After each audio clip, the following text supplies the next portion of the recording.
Oh my God. Man, it's been at least about one day, about 24 hours, and some people just can't. It just amazes me because in 24 hours when I made my comeback video, my full comeback video, it took this one thorn on the side, and you guys know who I'm referring to in this video. This one thorn to make an immediate response because he didn't like the fact that I was critical of Gennady Golovkin's performance against Danny Jacobs. He just couldn't help himself but to respond, okay? By titling, by pretty much asserting that I'm a liar and I'm being dishonest in his video response towards me. And the one thing I have to point out is that this is the guy, he's always been in denial. He's always been contradictory, and he doesn't always like to face the facts, okay? He doesn't like it. He doesn't like history because it doesn't suit his narrative or the agenda that he's trying to push against African-American fighters or black fighters, by that matter. Because we all know he's a closet bigoted. He's a closet bigot. And, there's nothing more to be said to it, okay? Now, the image I put in front of you it should give you a clue who I'm referring to, because this individual failed to mention anything about Sugar Ray Robinson's accomplishments or any fighters that he fought when we had a live hangout debate with myself, the librarian, and him. So we all know, you should know who I'm referring to. All right, but let's get to the falsehoods that he made about me in my video about, it was titled, hey, Golovkin fanboys, come down to earth and face reality. Okay. He mentioned that everything I say in my video or anything I say in my videos are only opinionated. They're all facts. Let me make one thing. They're not fact. I'm sorry. Let's make one thing clear. I do assert my opinions. I do disclose that fact. But I also disclose facts, okay? Because I always back it up with credible information, unlike you. Okay? So, and you went on to say that I put out stupid content. Really? Really? Excuse me, sir. I mean, aren't you the guy with over 889 videos and 770 subscribers? So you make way more videos than you have subscribers. You don't put no effort into your content. You just show yourself, which is okay. That's what you want to do. But you just you put out one of the most poorest contents on the YTBC. So what are you talking about? Okay, at least I can be a little creative with my content. You talk about I put out stupid content. Please, you got some nerve to criticize anybody's channel platform content while you put out one of the poorest ones out there. Okay? And another thing I want to address is the fact that he said that I attacked people for being a fan of Gennady Golovkin. No, I did not, stupid. First of all, I attacked the fanboys. Fanboys like you, okay? Let me give you I'm going to distinguish the difference between fan and fanboy, because apparently you don't understand. A fan is a fan of a fighter that will support them, yes, but however, if they do something that is wrong, they will criticize them. That's a fan, like myself. I'm a fan of a fighter, but if that fighter does something wrong, I'm going to criticize them. I'm going to call them out for it. You are a definition of a fanboy, because you've admitted last year when we had our dialogue, that you will not criticize Gennady Golovkin under any circumstances. You've openly admit that, and don't sit there and deny it, because I have the screenshots to prove it. You've said that, okay? Everything Gennady Golovkin does, he can't do no wrong, okay? Like the consistent misstatements about the fights, or his management, by that matter, by who they want to fight, how they want to fight, and when they want to fight them, okay? It seems to me that you hold him on the standard that he can't be criticized. Like Hatman Strikes Back always says, that no fighter's above criticism and no fighter's below praise. That's something that you just can't understand. You just can't really understand that concept. All right?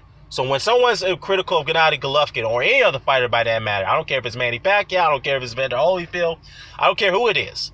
If someone's critical of a fighter and they provide constructive feedback, then you have to accept it. Point blank, period. Don't be going around making tirade videos about, people like me calling us haters and you guys are just showing so much contempt for a guy, such and such. First of all, I don't show contempt of any fighter unless there's some, legitimate reasons why I should show some contempt.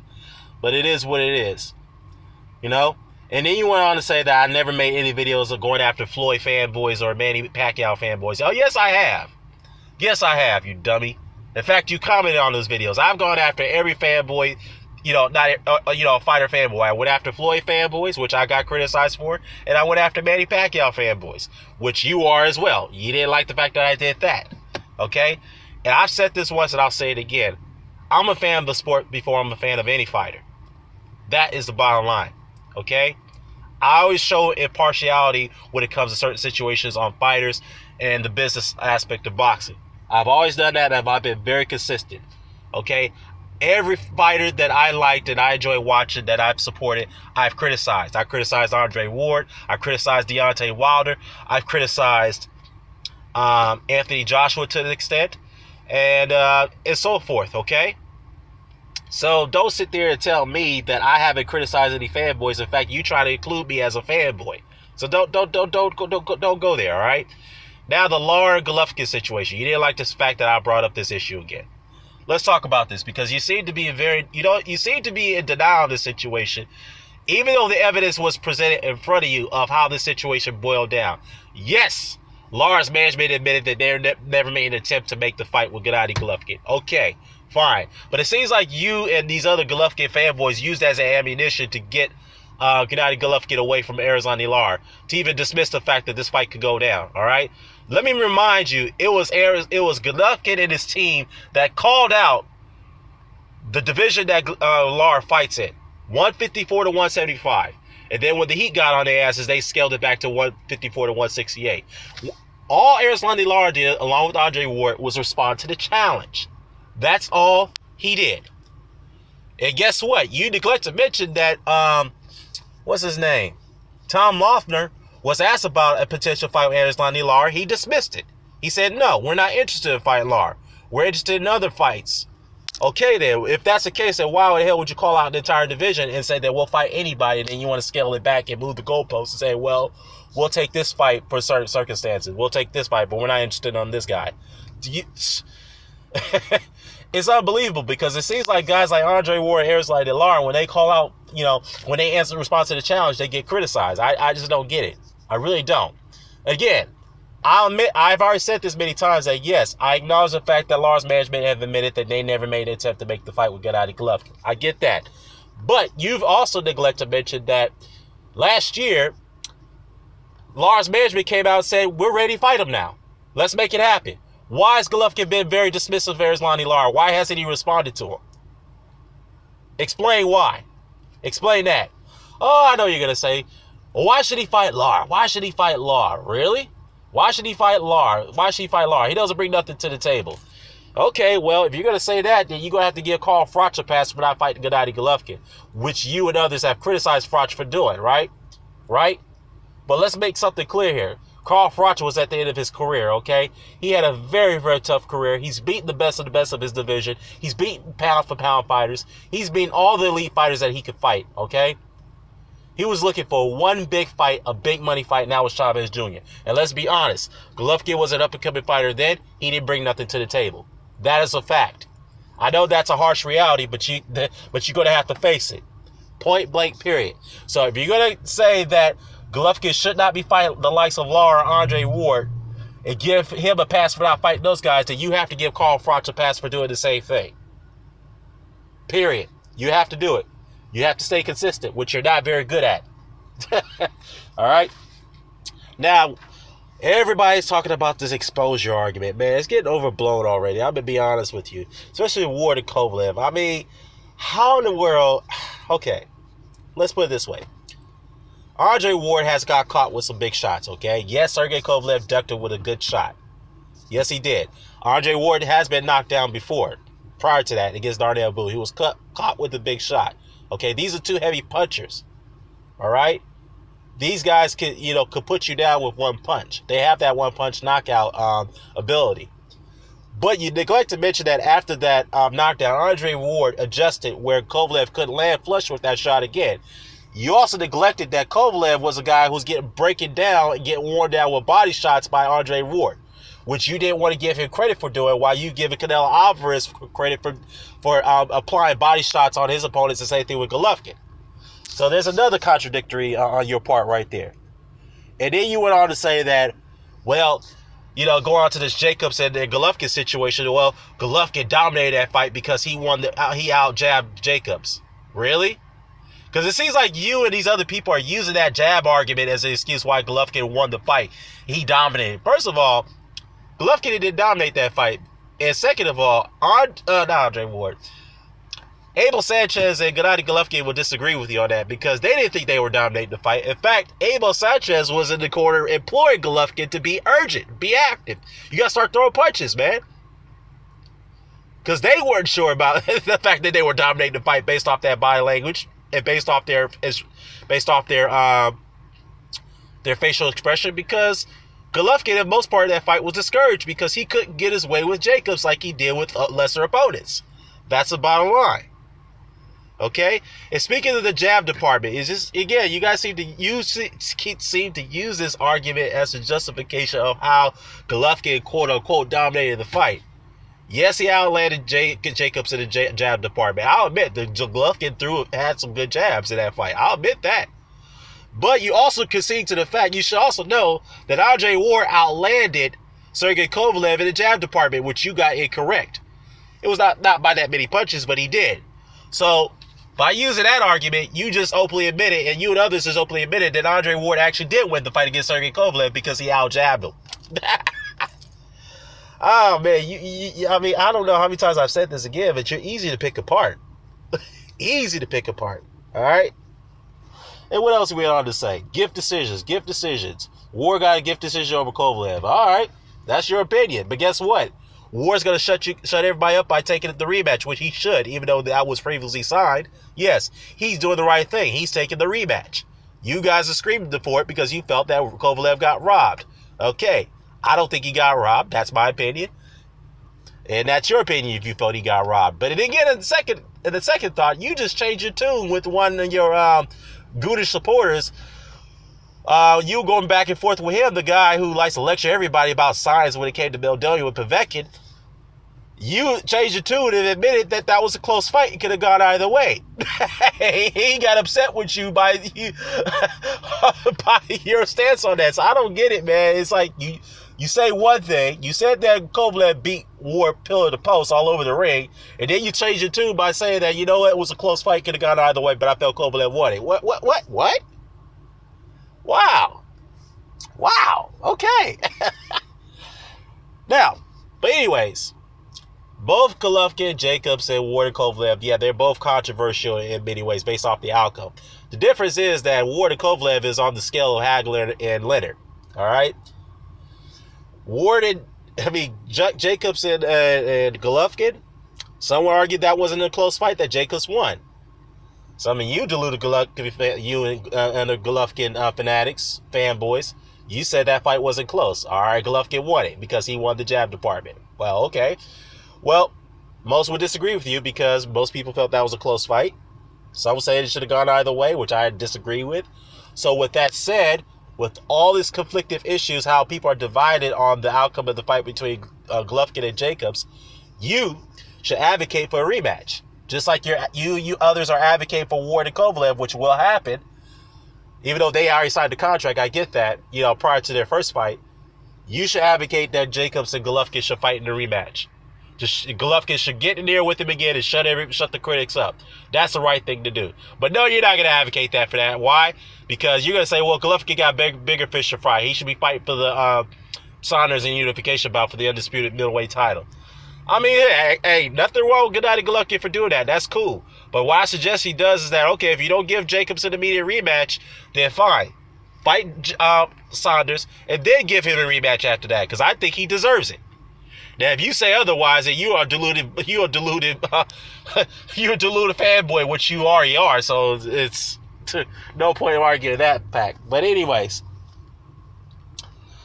you feel that people are now on the Jacobs bandwagon after his performance, and you guys you said that we weren't with Jacobs because we felt we got knocked out. Well, get knocked out of the fight. Well, first thing first. Everybody felt that Jacobs was going to get knocked out based off of the fact that his punch resistance has been in question for so long. Okay. Second of all, he was a overwhelming he was an overwhelmingly underdog going into the fight. He was an 8-1 underdog. But he shocked everyone with his performance and how he was able to stand toe-to-toe with Golovkin, get the best of him in the inside fighting. And, he was able to get the best of him in counter-punching and, whatnot. So he surprised everyone. So, yes, why can't we just give him praise for his performance while you refuse to do it? Why you refuse to do it? Oh, because you and everybody else want to use this weight bully argument. Weight bully, really? Yeah, like I said in my previous video, I'm not giving Jacobs any passes for you skipping the IBF morning day weigh-in. I get that. But weren't you and everybody else going out there propagating Golovkin as this beast where he can knock out cruiserweights, super middleweights, and light heavyweights? Really? If he can do that, then you should call for that Andre Ward fight. But the reason why you don't want that? Because you know damn well that Andre Ward could beat Gennady Golovkin. His team knew it. That's why they called for that catchweight. You can be a dead eye all you want to, but that is a fact. Okay? And you also went on to say that why should he even fight Ward? Why should he fight Ward? Really? I know we're going back to the past on this, but you brought this up. Really? So you're giving Golovkin a pass to duck the Andre Ward fight and fight Willie Monroe, a guy who best achievement on his record today is in the winner of the Boxino tournament, which was showcased on ESPN, who at that point was greatest victory on his record was against Brian Vera. Before that, lost to Darnell Boone. So it was okay for Golovkin to fight him, but not fight Andre Ward, a guy who was rated number 2 pound for pound best in the world, who cleaned out his division at 168, fought all the killers in that division, with the exception of Lucian Bute. I get that. So it was okay for Golovkin to fight Willie Monroe, who wasn't really much of an accomplished fighter, opposed to a guy who was very accomplished, very seasoned. Oh, by the way, he was an Olympic gold medalist and a very great amateur. All right, I'll see how that works. Oh, man. And another thing I wanted to point out is that this Joe Kawasaki thing, that you didn't understand why I put that Joe Kawasaki picture up. Let me explain to you why I did it. If you actually listen to my video, I did that in response to another uploader who claims that Gennady Golovkin is the greatest fighter of all time. I challenge that uploader to come onto my platform, or I'll go on his channel, whatever it may be. I don't care.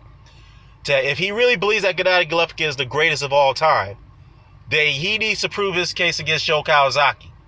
Because that would be a very difficult thing to do. Because you and I both know that Joe Kawasaki is much more greater fighter than Gennady Golovkin. We all know that. Okay? In fact, Golovkin should do what Kawasaki did. Yes, Golovkin is on verge of trying to clear out his middleweight division. I get that. But going to the level of opposition that Kawasaki fought at super middleweight opposed to Golovkin, there's nowhere compared to that. Nowhere compared to what Kawasaki was able to do at super middleweight. Nowhere compared to what Golovkin is doing now. Okay? Golovkin is at 36 years old, and he's already got two profile fighters on his resume. That's it. He's already in his, almost in his 40th pro fight, 38th pro fight. So that's the reason why I put up the Kawasaki picture. Now, if you believe that Golovkin is greater than Kawasaki, then you need to put out a response on this one to state your case. But again, I don't see you be able to do that, but go ahead. Take a shot at it. Oh, man. I just don't understand why you continue to be in denial, and why don't you ever learn any lessons? When are you ever going to learn that you're never going to beat me in a debate, huh?